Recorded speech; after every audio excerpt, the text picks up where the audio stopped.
안녕하십니까. 약들약의 고약사입니다. 오늘은 비타민 B3, 니아신, 나이아신에 대해서 한번 알아보려고 합니다. 갑자기 뜬금없이 나이아신에 대해서 한번 다뤄보는 이유는 과거에 제가 한 2, 3주 전에 올렸던 그 간독성 영양제에 뷰가 많이 나오면서 거기에서 수용성 비타민 B3가 왜 간독성이 있냐 라면서 문의가 많으셨고 약간 오해가 있을 것 같아가지고 그걸 한번 다뤄보자 하면서 다뤄보는 김에 한번 나이아신에 대해서 한번 디테일하게 한번 파볼까 하고 한번 다뤄봤습니다. 나이아신, 부제, 간을 망가뜨리는 비타민 B군 중에서 유일하게 간독성이 있는 비타민입니다.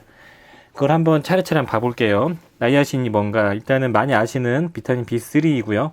니코틴산이라고 하고 일반적으로 니코틴산이 나이아신이고요. 그리고 이 대사대에서 나오는 니코틴산 아미드도 비타민 B3 나이아신이라고 표현을 하기도 합니다. 이렇게 일반적으로 나이아신 하면 니코틴산을 뜻한다고 보시면 되고요. 니코틴산과 니코틴산 아미드는 좀 구조가 다르죠. 카보닐기에다가 질소가 붙어있는 이런 구조가 니코틴산 아미드입니다. 좀 구조가 다릅니다. 니코틴산이 대사돼서 나오는 그 대사 산물이 니코틴산 아미드고요. 자, 니코틴산 일반적으로 판매하고 있는 니코틴산의 종류는 니코틴산이 있고 이렇게 두 가지 타입이 있고요. 그리고 이제 합성해서 만드는 이노시톨 헥사 니코틴산도 있어요. 그건 뒤에서 설명드릴게요. 그래서 보통은 니코틴산이 하는 역할은 탄수화물이나 지방, 단백질 대사 그걸 통해서 에너지를 만들 때 필요한 조효소로 쓰이고요. NAD라고 해서 이 조효소로 쓰입니다. 그리고 지방을 합성하거나 분해할 때 조효소로 쓰이고 DNA 손상을 막아주고 염증을 완화시켜주고 피부나 조직을 보호해주는 그런 역할을 할 수 있는 겁니다. 다 이게 NAD라는 조효소 때문에 그렇습니다. 그리고 많이 분포하는 거는 보통 붉은 고기에 많이 분포하고 있고요. 비타민 B3 이 니코틴산은 보통 일반적으로 비타민은 몸에서 합성이 안 되는데 B3는 합성이 돼요. 아미노산 중에 트립토판이라는 게 있거든요. 트립토판이 니아신으로 간에서 합성이 됩니다. 트립토판이 60이면은 니아신은 한 1mg 정도로 합성이 된다고 하네요. 그래서 이제 트립토판이 식이 섭취가 부족하면 니아신 결핍이 생기고 펠레그라라는 그런 병이 생길 수 있는 거죠. 자, 효능과 체내의 역할 그 보시면은 가장 많이 알려진 거는 1번. 이거는 니코틴 아마이드 아데노 디뉴클로타이드 NAD고요. 이거는 NADP 니코티닉 아데노 디뉴클로타이드 포스페이트 인이 붙어있는 그런 구조입니다. 이게 이걸로 전환이 되거든요. 그러니까 니코틴산이 니코틴산 아미드로 전환되고 그게 다시 이걸로 전환되는데 신체에서 핵심적인 조효소 역할을 하는 거고요. 보통 수소를 여기에 붙였다 떼었다 하는 그런 역할을 해요. 그래서 산화 환원을 계속 매개를 하는 거거든요. 그래서 몸에 있는 트립토판과 니코틴산 아미드랑 이 세 가지가 이런 과정을 거쳐가지고 NAD로 전환이 되는 거죠. 그러니까 이것들이 다 전환이 되거든요. 그래가지고 NAD라는 요 조효소로 전환이 되고요. 이 조효소는 신체 내에서 말씀드렸듯이 산화 환원 반응, 그러니까 수소, 양성자를 주고받고 하면서 몸에 있는 여러 가지 대사와 합성을 촉진할 수 있습니다. 여기 보시면은 이렇게 전자를 주고받는 것들이 생기죠. 이건 아니고 전자를 주고받으면서 이렇게 계속 변화를 하거든요. 이러면서 그 양성자를 주고받으면서 여러 가지 산화환원을 촉발시켜주는 거죠. 그러니까 이게 몸에서 없으면은 산화환원이 균형이 깨지는 겁니다. 산화환원 균형이 깨지면 체내 염증도가 올라가고 바람이 될 수 있고 그리고 노화가 촉진되고 여러 가지 생체에 있는 조직이 재생이 안 되고 DNA가 손상되고 그런 거겠죠. 산화나 환원 반응이 조절이 안 되니까. 대표적으로 이렇게 해당 과정에서 당을 이렇게 분해시켜가지고 에너지로 만드는 단계에서 이런 NAD랑 NAD 이런 것들이 수소를 주고받으면서 이렇게 해당 과정을 거치게 됩니다. 해당 과정은 뭐냐면 당을 분해해서 에너지를 만드는 거거든요. 단백질, 지방을 분해하면서 이렇게 진행이 되는 거거든요.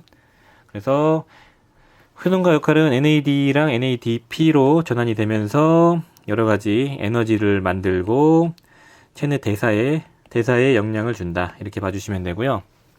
그리고 지방을 합성하고 지방을 분해하고 탄수화물과 단백질을 분해하고 이런데 에너지를 만드는 그런 역할을 하고요. 2번 그리고 혈관 확장 기능이 있고요. 그리고 뭐 항염, 뭐 항암작용까지 있다고 하네요. 항암작용은 실험관 내 반응이었는데 항암작용이 요즘 조금 많이 관심을 가지시는 분야인 것 같습니다. NAD라는 걸 바로 복용하시는 분도 있죠. NAD가 부족해지면은 종양 억제하는 단백질 P53이라는 프로테인 P53이 부족해지면서 암을 억제하는 능력이 떨어지면서 뭐 바람이 될 수 있다 이런 얘기를 하고 있죠. 그리고 NAD가 부족해지면 DNA나 이런 게 손상이 되니까 손상이 되면 변이원성이 촉발되고 변이원성이 촉발되면 암이 발생할 수 있죠. 그런 것들이 뭐 항염 염증을 더 증폭시키기도 하고 면역력을 저하시키기도 할 수 있는 그런 역할을 합니다. 가장 중요한 거는 이제 그 HDL, 그 좋은 콜레스테롤 수치를 높이고요. 그 다음에 나쁜 콜레스테롤 수치를 낮추고 중성지방도 낮춘다고 합니다. 그래서 고지혈증 개선시키는 목적으로도 사용이 되는 거죠. 간에서 HDL을 합성을 촉진시켜주는 역할을 하고요. 그리고 콜레스테롤을 혈관으로 보내는 걸 좀 줄여주는 그런 역할을 한다고 합니다. 자세한 거는 제가 찾아봤는데 꽤나 복잡합니다. 뭐 베타사슬이 나오고 그 다음에 베타사슬의 표적기관이 나오고 그러면서 HDL 콜레스테롤 흡수를 저해시켜가지고 혈관에 오래 머무르게 한다 뭐 이런 기전들이 있더라고요. 아무튼 좋은 콜레스테롤, 나쁜 콜레스테롤을 농도를 높이고 나쁜 걸 낮추는 그런 역할을 할 수 있다고 합니다. 자, 그리고 그 다음에 일형 당뇨를 개선시켜 줄 수 있다고 해요. 일형 당뇨는 거의 없죠. 소아당뇨에 많이 있고 자가면역 질환의 일종이거든요. 췌장의 그 베타셀, 인슐린 분비하는 그 세포를 보호해주는 기능이 있다고 합니다. 그런데 반면에 부작용에서 얘기 드릴 건데 이형 당뇨에는 또 안 좋다는 얘기가 있어요. 그러니까 보통 일반적인 그 이형 당뇨가 있으신 분들은 인슐린 저항성 때문에 생기는 이형 당뇨가 있는 분들은 안 좋을 수 있다 이렇게 봐주시면 되겠습니다. 자, 부작용 가장 흔한 건 홍조죠. 혈관이 확장되면서 홍조가 될 수 있어요. 근데 얼굴이 빨개지죠. 그리고 피부가 가렵고 따갑기도 하고 그런 피부 질환이 생길 수 있습니다.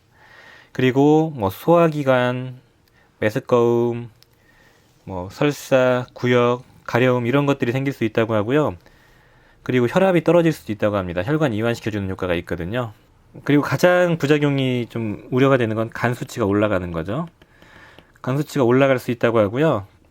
이건 뒤에서 한번 디테일하게 다뤄보겠습니다. 그리고 요산 수치를 높일 수 있어가지고 통풍 환자도 좀 주의를 하셔야 된다고 합니다. 혈당을 올려주는 기능도 있다고 해요. 그래서 이형 당뇨가 있으신 분들은 혈당 수치가 올라갈 수 있다고 하고요. 그렇지만 그 니아신을 복용하시면서 얻는 이점이 혈당을 조금 올리는 것보다 훨씬 더 크기 때문에 그냥 복용을 중단하지 마시고 복용해라 이런 논문도 봤었네요. 그리고 혈액 응고에도 관여를 해가지고 와파린 드시는 분들 주의하셔야 됩니다. 혈액을 좀 물켜줄 수 있는 그런 역할을 한다고 하네요. 자, 결핍증은 펠레그라라는 병명이 있는데 그 펠레그라는 사실 우리나라는 크게 걱정 안 하셔도 되고요. 옥수수 같은 걸 주식으로 하시는 분들에게 생길 수 있는 특히 유럽 쪽 미국에서 많이 생겼던 그런 결핍증이라고 하고요. 간단하게 보면은 1940년도쯤에 미국에서는 펠레그라 때문에 300만 명 정도가 증상을 앓았고 10만 명 정도가 사망했다고 합니다. 그 정도로 이제 꽤나 부작용이 많이 있었던 거고, 그 펠레그라의 주 증상은 사디, 네 가지의 D라고 해서 설사, 다이아리아, 설사, 더마티티스, 피부염, 피부가 막 빨갛게 염증이 심해지는 증상들이 있더라고요. 그리고 디멘시아, 치매, 그 다음에 데스, 죽음. 이런 과정을 거쳐가지고 사망에 이르는 꽤나 무서운 병이라고 하고요. 이태리말로 펠레그라는 피부가 아프다 뭐 이런 뜻이라고 하네요. 우리나라에는 거의 없으니까 걱정 안 하셔도 됩니다. 자, 상호작용 및 주의사항 앞에서 말씀을 다 드렸네요. 그 혈전약 드시는 분 주의하시고, 주의하라는 건 고용량 기준입니다. 보통 니아신의 적정량은 RDA값 기준으로 15ml 전후거든요. 맥스가 35ml까지. 이게 니코틴산 아미드가 아니고 니코틴산 니아신 같은 말인데 두 가지를 기준일 때입니다. 가끔 이게 니코틴산 아미드까지 헷갈리시는 분이 있어가지고, 그래서 이 100ml 이상 뭐 고용량을 복용할 때 혈전약 드시는 분들이나 보통 이제 500ml 이상을 주의하라고 되어 있거든요. 혈전, 그리고 당뇨약 드시는 분들 주의하시고 혈압약 드시는 분도 신경을 좀 쓰셔야 됩니다. 아까 앞에서 말씀드렸던 부분이죠. 고용량 복용할 때 기준이에요. 자, 간독성. 이것 때문에 댓글 질문이 많으셨어요. 보통 이거를 알고 넘어가겠습니다. 니아신 하면은 니아신, 니코틴산만입니다. 니코틴산 아미드, 니아신 아미드. 뭐 이런 것들은 아미드가 붙어 있는 건 아니에요. 그리고 이노시톨 헥사 니코틴에이트 뭐 이런 거는 아닙니다. 이노시톨 헥사 니코틴에이트 이런 건 아니에요. 니아신, 니코틴산 이 두 가지 기준입니다. 같은 말이지만 NIH라고 해서 미국 국립보건원에서 제시한 자료를 근거로 말씀드렸고요. 논문이 정말로 간독성에 대한 논문이 많이 있습니다. 보통 500ml 이상에서 간독성이 이제 보고가 되고 간수치가 급격하게 올라가는 경우가 있다고 하고요. 주로 이제 서방형 제제, 천천히 방출되는 제제가 부작용이 더 많았어요. 요거는 보통 의약품으로 나와 있거든요. 우리 과거에는 이런 니코틴산이라는 엑슬립 서방정이라는 고지혈증 치료제를 정말 많이 썼거든요, 내과에서. 근데 요즘엔 거의 안 씁니다. 그 이유는 뭘까요? 첫 번째, 간독성. 두 번째, FDA에서 권고안이 나왔습니다. 이 두 번째 이유가 가장 큰 거죠. FDA에서 스타틴 계열의 가장 많이 쓰는 고지혈증 약 있죠? 스타틴 계열의 고지혈증 약과 이 니코틴산을 같이 병용했을 때 이득이 별로 없다. 니코틴산은 굳이 먹을 필요가 없다라고 가이드라인을 발표했어요. 미국 심장학회에서 발표한 걸 FDA에서 분석해서 이제 권고안을 내린 거거든요. 니코틴산의 처방이 거의 안 나오죠. 그러니까 요즘에는 니코틴산을 고지혈증의 치료 목적으로 거의 쓰지는 않습니다. 병원 기준입니다. 근데 이제 환자혁명이나 그 여러 팟캐스트에서는 니코틴산이 되게 중요하다고 강조하기 때문에 그거 보시고 야 병원 이상하다 이렇게 생각하지 마시고 권고안에 따르는 거라고 보시면 됩니다. 그리고 뭐 음모론을 제시하면 끝도 없겠죠. 스타틴이 음모론에 의해서 그리고 니코틴산은 음모론 때문에 빠진 거다 이렇게 얘기하면 할 말이 없지만 음모론은 이제 차치하고 저는 이제 자료를 기준으로 말씀드리겠습니다. 그래서 이제 빠졌고요. 간독성은 이 NIH 기준으로 논문이 차고 넘쳐요. 그리고 보통 이런 서방형 천천히 방출되는 타입이 간독성이 더 높다고 하고요. 자, 그리고 차고 넘치는 논문들이 있고요. 그리고 서방형 제제에서 좀 더 많이 나타나고요. 그리고 이런 것들은 보통 중단하시면은 신속하게 부작용이 사라진다고 합니다. 제가 여러 논문들을 많이 찾아봤는데 500ml 정도 이상에서 이 니아신 기준으로 간독성 사례가 많이 있습니다.